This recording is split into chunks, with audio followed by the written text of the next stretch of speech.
आज हम आप लोगों के समक्ष जीएस यूनिवर्स चैनल पर संविधान से संबंधित महत्वपूर्ण बातें करना चाह रहा हूँ। सबसे पहले हमें यह समझना चाहिए कि संविधान है क्या। सामान्य शब्दों में यह कहा जा सकता है कि संविधान उन नियमों का समूह है जिसके द्वारा किसी देश की जनता शासित होती है। संविधान की और व्याख्या करने के पहले हम संविधान के अनुच्छेदों पर एक प्रकाश डालेंगे।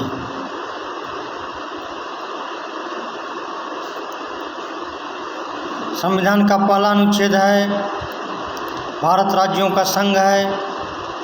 भारत जो है अनेक राज्यों से मिला हुआ है। भारत कोई राज्य नहीं है, भारत राज्यों का संघ है। ये क्वेश्चन पूछा जाता है कि अगर उत्तर प्रदेश राज्य है तो भारत क्या है। तो भारत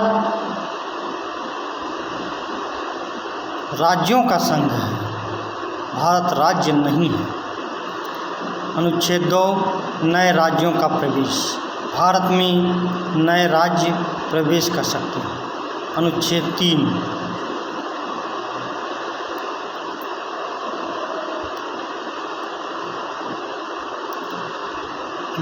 भारत राज्यों का संघ है। यह अनुच्छेद 1। अनुच्छेद 2, नए राज्यों का प्रवेश। अनुच्छेद 3, संसद विधि द्वारा नए राज्यों का निर्माण कर सकती है, उनकी क्षेत्र सीमा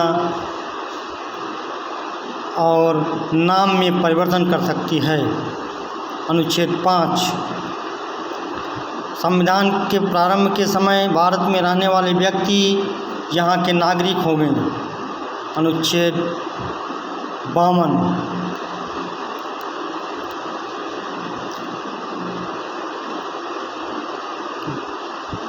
भारत का एक राष्ट्रपति होगा। लेकिन उससे पहले हम बता रहे हैं कि मूल अधिकार क्या हैं, क्योंकि अनुच्छेद 52 तक पहुँचने में मूल अधिकार को भी जानना समझना पड़ता है। मूल अधिकार ऐसे अधिकार हैं जिसके लिए हम न्यायालय में जा सकते हैं, तुरंत उपचार प्राप्त कर सकते हैं। यह अनुच्छेद 12 से 35 तक है। अनुच्छेद 12, राज्य की परिभाषा दी गई है। अनुच्छेद 13, राज्य कोई ऐसी विधि नहीं बनाएगा जिससे नागरिकों के मूल अधिकार का उल्लंघन हो। अनुच्छेद 14, विधि के समक्ष समानता। विधि के समक्ष सभी व्यक्ति समान हैं, समान परिस्थितियों में सभी व्यक्ति समान हैं। तो फिर आरक्षण क्यों? क्योंकि समान परिस्थितियों की बात की गई है। कमज़ोरों के लिए आरक्षण अनुच्छेद 16(4) में दिया गया है और शिक्षण संस्थानों में आरक्षण अनुच्छेद 16(5) में दिया गया है। अनुच्छेद 15, धर्म, जात, लिंग, मूल वंश इत्यादि के आधार पर विभेद करने पर प्रतिबंध। अनुच्छेद 16, लोक नियोजन के अवसर में समानता। लोक नियोजन माने नौकरी, सर्विस के अवसर में समानता। अनुच्छेद 17, अस्पृश्यता का अंत। अस्पृश्यता का मतलब छुआछूत का अंत होना चाहिए। अनुच्छेद 18, उपाधियों का अंत। पहले अनेक उपाधियां दी जाती थी, सर की उपाधियां महाराजा की उपाधियाँ, अब ये उपाधियाँ किसी को नहीं मिलेंगी, लेकिन पुरस्कार मिलेंगे, पुरस्कार अवश्य मिलेंगे। अनुच्छेद 19 भाषण, अभिव्यक्ति, विचार, सम्मेलन, संघ बनाने, आने जाने, निवास करने, कोई वृत्ति या आजीविका अपनाने की स्वतंत्रता। अनुच्छेद 20 अपराधों के दोष सिद्ध के संबंध में संरक्षण, अपराधों के दोष सिद्ध के संबंध में संरक्षण। अनुच्छेद 21 जीवन और वैयक्तिक स्वतंत्रता, किसी व्यक्ति के जीवन और व्यक्तिगत स्वतंत्रता को कानून के माध्यम से ही वंचित किया जाता है, अन्यथा उसे वंचित नहीं किया जा सकता। किसी व्यक्ति को जेल में नहीं डाला जा सकता बिना कानून के, बिना कानून के उसे फांसी नहीं दी जा सकती है। अनुच्छेद 22 कुछ दशाओं में गिरफ्तारी से निरोध। अनुच्छेद 23-24 शोषण के विरुद्ध अधिकार, शोषण के विरुद्ध अधिकार यह बहुत ही महत्वपूर्ण चीज़ है। बलात्कार, शोषण, बाल मजदूरी, बधुआ मजदूरी, ये सब इस अनुच्छेद द्वारा प्रतिबंधित हैं। अनुच्छेद 25 से 28 धार्मिक स्वतंत्रता है। कोई भी व्यक्ति किसी भी धर्म का, किसी भी रंग रूप का, किसी भी परिवेश का हो, वो अपने अनुसार अपने धर्म को मान सकता है, अपने धर्म पे चल सकता है और अपने इष्ट देव की पूजा उपासना कर सकता है।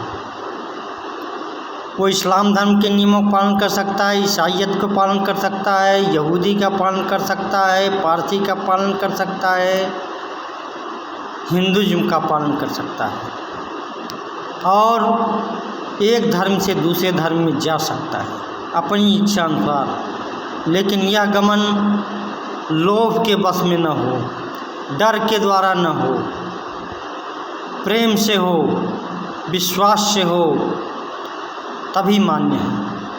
अनुच्छेद 29-30 संस्कृत और शिक्षा संबंधी अधिकार, अल्पसंख्यकों की संस्कृति और शिक्षा बनाए रखने का प्रावधान है।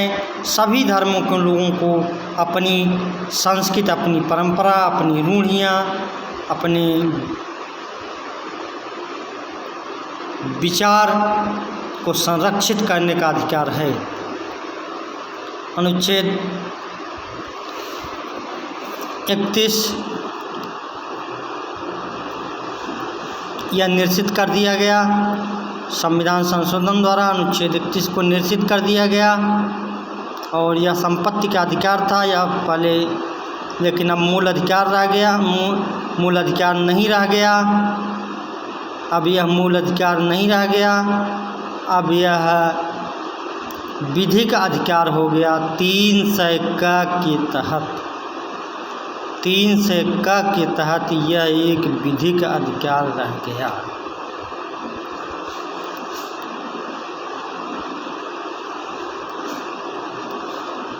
अनुच्छेद 32 संवैधानिक उपचारों का अधिकार। अनुच्छेद 32 बहुत महत्वपूर्ण है। किसी भी नियम को पालन करने के लिए 3 चीज़ों की आवश्यकता होती है: संप्रभुता, समादेश और सस्ती। पहली बात तो संप्रभु होना चाहिए, कानून बनाने वाला संप्रभु होना चाहिए, माने उससे ऊपर नहीं होना चाहिए। संप्रभु का मतलब उससे ऊपर नहीं होना चाहिए। समादेश एक आदेश होना चाहिए और आदेश का पालन न करने पर सस्ती का व्यवधान है। सस्ती माने दंड का व्यवधान है। संप्रभुता, समादेश और सस्ती। तो अनुच्छेद 32 एक सस्ती है, संवैधानिक उपचार है कि अगर कोई संविधान के नियम का पालन नहीं करता है तो वह अनुच्छेद 32 के तहत उसके विरुद्ध कोई व्यक्ति उच्च न्यायालय या उच्चतम न्यायालय में जा सकता है और हमें 5 रिटें मिलती हैं। अधिकार परीक्षा, बंदी प्रत्यक्षीकरण, परमादेश, उत्प्रेषण, प्रतिषेध, जिन पर हम धीरे धीरे व्याख्या करेंगे। ये तो केवल हम अनुच्छेद प्रस्तुत कर रहे हैं। हम हर टॉपिक पर अपने अगले अंक में व्याख्या करेंगे। हम सीधे आते हैं राष्ट्रपति पर। अनुच्छेद 52, भारत का एक राष्ट्रपति होगा। अनुच्छेद 53, कार्यपालिका शक्ति राष्ट्रपति में निहित होगी। अनुच्छेद 54, राष्ट्रपति के निर्वाचन। अनुच्छेद 55, राष्ट्रपति के निर्वाचन की नीति। अनुच्छेद 60, राष्ट्रपति की शपथ। अनुच्छेद 61, राष्ट्रपति पर महाभियोग। अनुच्छेद 63, भारत का एक उपराष्ट्रपति होगा। अनुच्छेद 64, उपराष्ट्रपति राज्यसभा का पदेन अध्यक्ष होगा। उपराष्ट्रपति राज्यसभा का पदेन अध्यक्ष होगा। अनुच्छेद 74, एक प्रधानमंत्री होगी, उसकी मंत्रिपरिषद होगी जो राष्ट्रपति को सलाह देगी। राष्ट्रपति को दी गई सलाह राष्ट्रपति के प्रति बाध्यकारी होगी। हर काम राष्ट्रपति के नाम से होंगे, लेकिन कार्य करने वाला प्रधानमंत्री और उसका मंत्रिपरिषद होगा। इस तरह राष्ट्रपति को अगर काठ का उल्लू कहा जाए तो अतिशयोक्ति नहीं होगा, लेकिन राष्ट्रपति भी अपने पद की गरिमा के अनुसार भारतीय संविधान में इसे सर्वोच्च स्थान दिया गया है।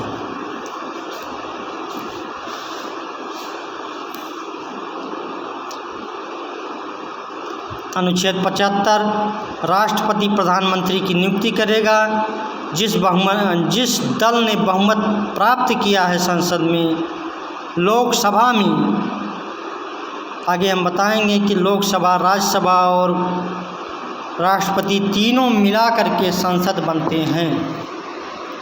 तो लोकसभा का चुनाव होता है। लोकसभा में बहुमत का नेता प्रधानमंत्री बनता है राष्ट्रपति के द्वारा। राष्ट्रपति के द्वारा वो प्रधानमंत्री बनता है।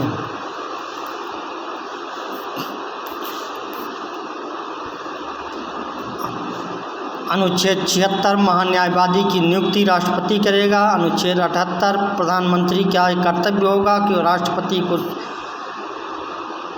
सूचना दे, नियम निर्माण संबंधी सूचना दें, संसद संबंधी सूचना दें। अनुच्छेद 86, राष्ट्रपति द्वारा संसद को संबोधित करने का अधिकार। अनुच्छेद 89, राज्यसभा के सभापति और उपसभापति। अनुच्छेद 108, संयुक्त अधिवेशन। यदि कोई विधेयक लोकसभा में पास हो जाता है, लोकसभा में उसके प्रति बहुमत है, लेकिन राज्यसभा में बहुमत नहीं है, तो ऐसी स्थिति में संयुक्त अधिवेशन का प्रावधान किया गया है, जिसमें दोनों ही लोकसभा और राज्यसभा दोनों ही बैठते हैं और उस विधेयक पर बहुमत से निर्णय लेते हैं। अनुच्छेद 108, संयुक्त अधिवेशन। 110, धन विधेयक है। 111, राष्ट्रपति द्वारा स्वीकृत है। राष्ट्रपति अपने पास आए विधेयक को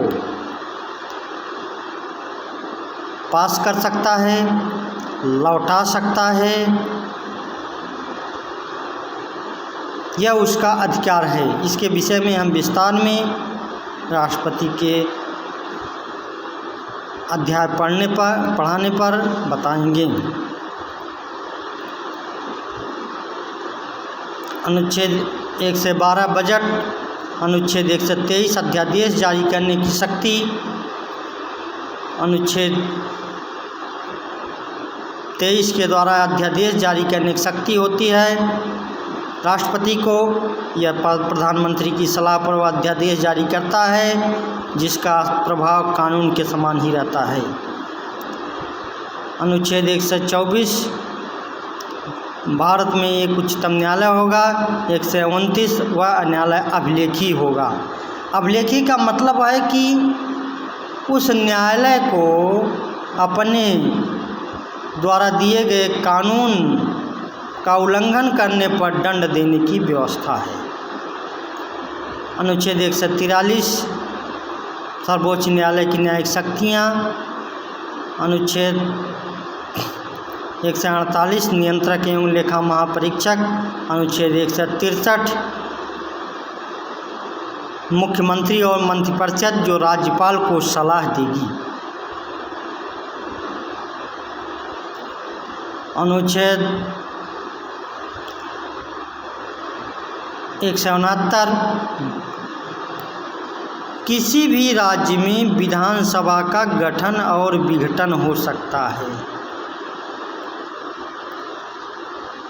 किसी भी राज्य में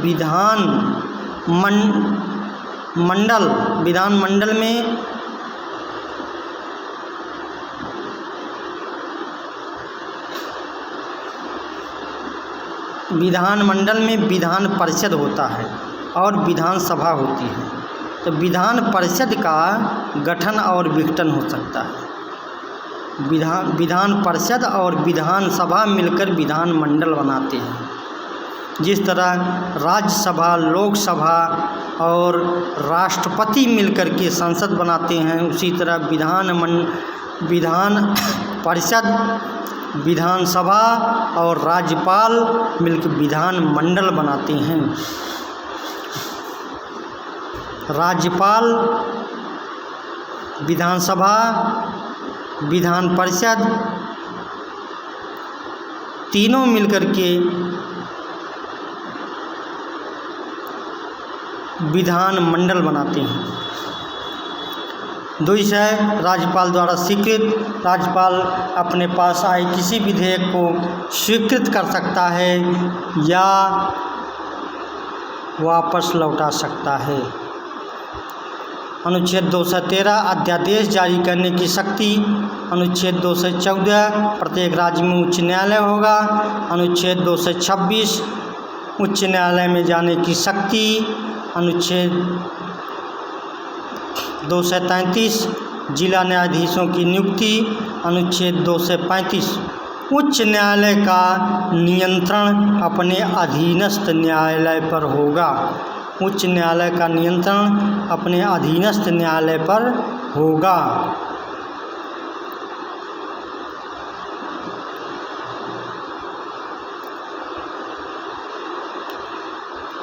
अनुच्छेद 243 अनुच्छेद 243 नगर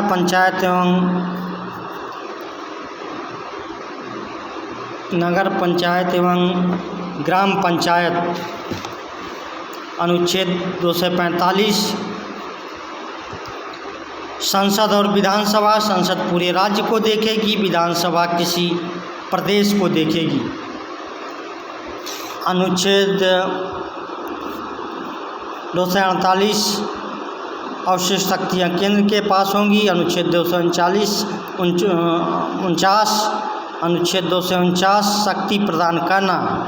अनुच्छेद 249 शक्ति प्रदान करना। अनुच्छेद 262 नदी विवाद। अनुच्छेद 263 अंतर्राज्यीय परिषद। अनुच्छेद 266 संसद की निकासी। अनुच्छेद 267 आकस्मिक निधि। अनुच्छेद 275 सहायक अनुदान। अनुच्छेद 280 वित्त आयोग। हम यहाँ अनुच्छेदों मुख्य अनुच्छेद जो परीक्षा में आ रहे हैं या आने वाले हैं उन्हीं पर चर्चा कर रहे हैं। हमारा वीडियो बहुत लंबा होगा, क्रमशः होगा, और हम इस वीडियो में भारतीय संविधान को कवर करने का प्रयास करेंगे। अनुच्छेद 300 का यह विधिक अधिकार है जो व्यक्ति को मिलता है। पहले यह मूल अधिकार था, लेकिन 44वें संविधान संशोधन 1978 द्वारा इसे हटा करके विधिक अधिकार बना दिया गया। विधि की प्रक्रिया से न्याय मिलेगा।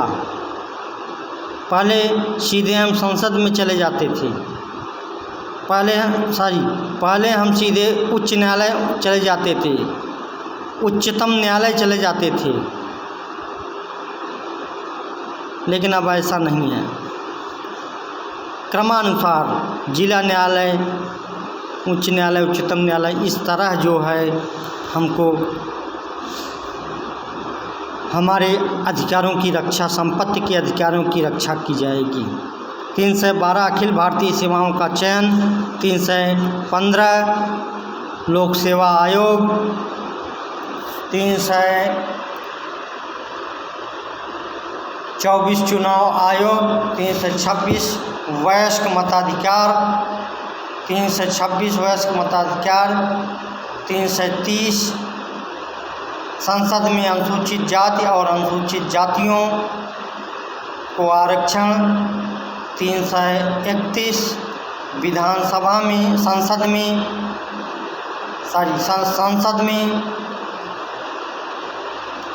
आंग्ल भारतीय समुदाय का यदि प्रतिनिधित्व न हो तो उनका मनोनयन, 332 विधानसभा में अनुसूचित जाति अनुसूचित जनजातियों को आरक्षण, 333 आंग्ल भारतीय समुदाय का मनोनयन यदि उनका प्रतिनिधित्व विधानसभा में न हो, 335 पिछड़े वर्ग अनुसूचित जाति अनुसूचित जनजाति के लोगों को प्रशासनिक पदों पर आरक्षण, 338 अनुसूचित जाति आयोग, 338 का अनुसूचित जनजाति आयोग, 340 पिछड़े वर्ग की स्थिति के अन्वेषण के लिए उपबंध, पिछड़े वर्ग की स्थिति की अन्वेषण के लिए उपबंध,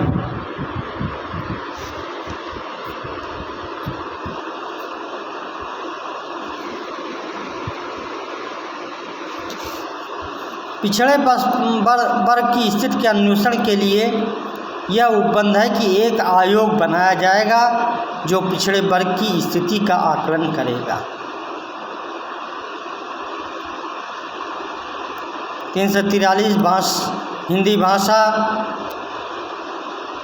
347 भाषा मान्यता, यदि किसी क्षेत्र में लोग किसी विशेष भाषा का प्रयोग करते हैं और अपनी भाषा को मान्यता प्रदान करना चाहते हैं तो उन्हें 347 के तहत मान्यता प्रदान की जाएगी। 351 हिंदी भाषा के उत्थान के लिए कार्य करना, 352 युद्ध, बाह्य आक्रमण, सशस्त्र विद्रोह, इन तीनों अवस्थाओं में आपातकाल लगाया जा सकता है। 355 बाह्य आक्रमण और आंतरिक अशांति के आधार पर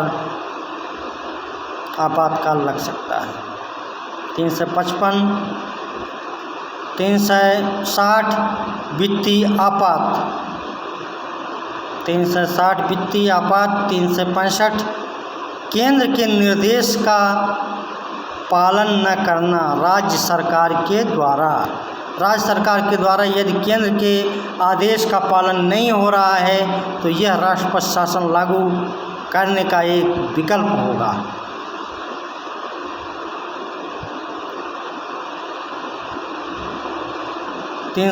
संविधान संशोधन, 394 का हिंदी भाषा में राष्ट्रपति संविधान का अनुवाद कराएगा। तो इस वीडियो में हमने संविधान के प्रमुख अनुच्छेदों की व्याख्या की। बहुत सारे अनुच्छेद, बहुत सारे नियम अभी बाकी हैं, क्रमशः अब हम पढ़ेंगे। अब हम संवैधानिक विकास, अगले वीडियो में संवैधानिक विकास से शुरू करेंगे। 1773 रेगुलेटिंग एक्ट से शुरू करते हुए 1935 1947 के अधिनियम तक विचार करेंगे। अगर आपको हमारी वीडियो अच्छी लगी तो इसे सब्सक्राइब अवश्य कर दीजिएगा।